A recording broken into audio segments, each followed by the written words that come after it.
Hello. हाँ, नमस्कार साथियों। जय भीम, जय भारत। जैसे कि आप सभी को पता है कि साथियों, पिछले 4-5 महीनों से पूरी दुनिया में कोविड-19 कोरोना वायरस नाम का एक वायरस फैला हुआ है साथियों। और जिसने पूरी दुनिया को ही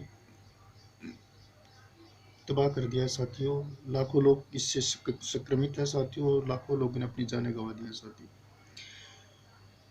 चाहे वो विकासशील देश हो या विकसित देश हो, अमेरिका जैसी सुपर पावर का भी सबसे ज़्यादा बुरा हाल है साथियों। इस वायरस ने पूरी दुनिया में त्राहिमाम मचा रखे साथियों। और अभी तक इसका कोई क्लियर, कोई स्पष्ट इलाज नहीं मिला है साथियों। कोई वैक्सीन वगैरह नहीं मिला है साथियों। तो साथियों, इस बीमारी से और की तकरीबन सभी देशों में लॉकडाउन चला हुआ है। हमारे देश में भी चला हुआ है साथियों।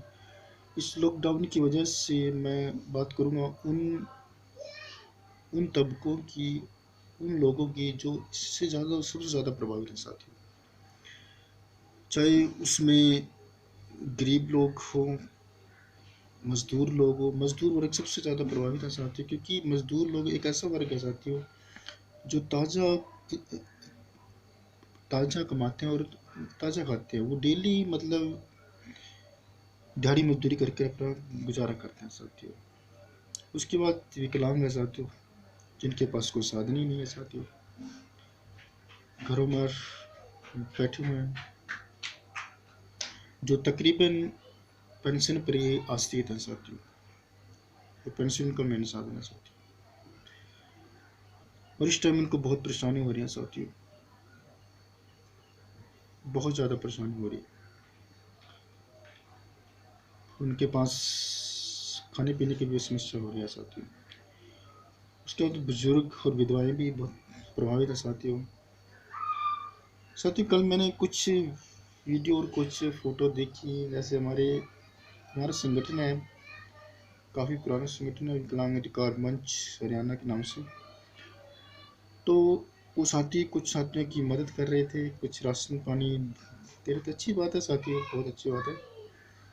और यहाँ हमारी कथ्य में भी एक विकलांग अधिकार समिति है, रजिस्टर्ड समिति है। उन्होंने भी मतलब 4100 रुपये का सहयोग प्रधानमंत्री रिलीफ फंड में डोनेट किया है। तो बहुत अच्छी पहल है साथियों, और करना भी चाहिए साथियों, क्योंकि इस समय पूरा देश एक आपदा से जूझ रहा है। और इस समय में अपने अपने निजी स्वार्थ को छोड़कर अपने देश के लिए सोचना चाहिए, कि हम भी देश के नागरिक हैं। अगर देश होगा तो हम सब कुछ, हम सब होंगे। अगर देश ही नहीं रहेगा तो कुछ नहीं होगा साथियों। सब फर्स्ट हमारा देश होना चाहिए साथियों, उसके बाद अपना ही निजी हित देखना चाहिए। तो साथियों, मैं जैसे मैं मंच की बात कर रहा था कि कुछ लोगों की सहायता की। मैं चाहूँ तो मेरे पास कुछ एक दो फोटो ऐसी आई है साथियों, जिनको मतलब मैं चाहता हूँ कि जो मतलब ज़रूरत का सामान आप दे रहे हो, वो सिर्फ ज़रूरतमंद को ही मिले, जो रियल में ज़रूरतमंद हो। और उन फोटो से मुझे एक भी एक दो साथी को छोड़ के बाकी मुझे नहीं लग रहा था कि वो ज़रूरतमंद है। वो अच्छा अपना का काम कर रहे हैं, रोजगार कर रहे हो, क्या करके खा सकते हैं साथियों। और ऐसे भी घर की कोई ऐसी हालात नहीं है उनके, अच्छा मकान, अच्छी बैकअप है, कोई ऐसी बात नहीं। अभी अगर आपको सहायता करनी तो किसी जरूरतमंद की करो, जो रियल में जरूरतमंद हो, इसके पास कोई साधन नहीं है। जैसे हमारी चीमा कॉलोनी से एक साथी हैं, गुरमीत, बेचारा झुग्गी झोपड़ी में रहता है, उसके पास कोई साधन नहीं, ना ही माँ बाप है। तो ऐसे साथी की मदद करनी चाहिए।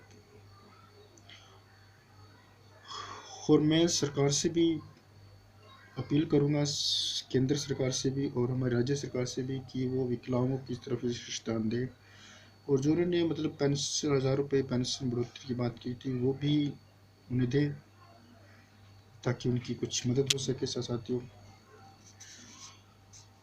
और ज़्यादातर हमारे विकलांग पेंशन पर ही आश्रित है साथियों। तो तमाम जितने भी हमारे पूरे देश में विकलांग संगठन है, या हमारे राज्य हरियाणा में विकलांग संगठन, तभी सभी का मतलब सभी का दायित्व बनता है कि हम एक दूसरे की मदद करें जहाँ जितना भी हो सके। तभी हम हमारे संगठनों का, संस्थाओं का, ये हमारा ईगो को छोड़कर, ये नहीं तो मैं मंच का हूँ, मैं समिति का हूँ, ये अपना पर्सनल ईगो छोड़ के, क्योंकि अब हमारी बात हमारे समाज की है, और जहाँ समाज की बात आती है तो समाज, पूरा समाज हमारा एक है और हमें एक होना चाहिए। जैसे आज तक साथियों, मैं भी, आप पता है, मैं भी 8 साल मैंने मंच में काम किया, पर जम के काम किया है साथियों। हालांकि वही बात है साथियों, अच्छे काम अच्छे काम की बुराई भी होती है और अच्छे को बुरा कहने वाले भी बहुत होते हैं। लेकिन साथियों, हमें इस बात से कोई परवाह नहीं, क्योंकि हमें अपनी जगह सही होना चाहिए और अपने पे विश्वास होना चाहिए कि मैंने जो किया सही किया, मैंने कभी गलत नहीं किया साथियों। हमने विकलांगों के हक लिए लगातार संघर्ष किया और करते रहे, और मेरा जहाँ तक एक्सपीरियंस है, 15 साल का एक्सपीरियंस हो गया है साथियों। सबसे पहले मैंने हरियाणा विकलांग सहायता समिति में काम किया था साथियों, उसके बाद कई संगठनों में काम किया साथियों। तकरीबन 15-16 साल का एक्सपीरियंस हो गया साथियों। तो काफ़ी नाम भी कमाया साथियों, और अपने विकलांग साथियों का काम करके भी दिखाया साथियों। तो मेरी आपसे हाथ जोड़कर विनती है कि अभी अपने अपने मतलब निजी स्वार्थों को छोड़कर, एक ईर्ष्या भावना को छोड़कर, अपने समाज के प्रति अपना दायित्व को निभाए, और अपने एक सभी साथियों की एक दूसरे की मदद करें, मदद करने के लिए आगे आएँ, जहाँ से भी हो सके उनकी मदद कराएं, या अपनी अपनी आप आपके द्वारा जितनी हो सके उनकी मदद करें साथियों। इन्हीं शब्दों के साथ, अगर किसी साथी को मेरी बात गलत लगे, तो अगर मैंने कुछ आपके मतलब कोई गलत शब्द निकल गया तो उसके लिए मैं क्षमा चाहता हूँ साथियों। इन्हीं शब्दों के साथ, जय हिंद, जय भीम, जय भारत।